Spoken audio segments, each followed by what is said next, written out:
देखिए, जो यौम आशूरा की बरकतें, जो फजीलतें और जो कुर्बानियाँ फजीलतें मिली हैं कुर्बानियों के बदौलत, बरकतें मिलती हैं कुर्बानियों के बदौलत,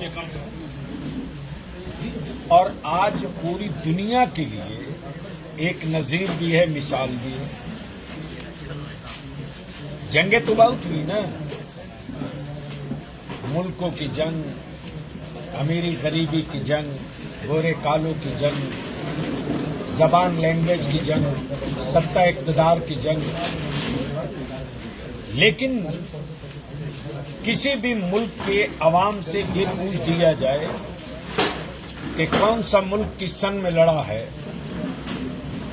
तो शायद 2-4 साल के बाद उस मुल्क के लोग पूरी तारीख नहीं बता सकते। लेकिन आखिर ये करबला की कैसी जंग थी, ये आज 1000 साल से भी बेशी हो गए, एक एक बच्चे को मालूम है। और हैरत तो इस बात की है कि जो मुसलमान नहीं है उसको भी मालूम है, लेकिन कुछ ऐसे भी बनामे मुसलमान हैं जिनको ये भी पता नहीं है, लेकिन मुसलमान कहलाते हैं अपने को। तो जो करबला के मैदान में नहीं हुआ वो मुल्क की सड़कों पर नहीं होना चाहिए। मेरे इमाम ने सब कुछ कुर्बान किया, रसूल करीम सल्लल्लाहु अलैहि वसल्लम की सुन्नत, शरीयत, फर्ज, वाजिब, हरम और इसकी हिफाजत हर हाल में करें, तब भी आप आशिक़े अहले बैत हैं। ऐसा नहीं है जो पटना की सड़कों पर दिखता है। शर्म आती है, निदामत होती है,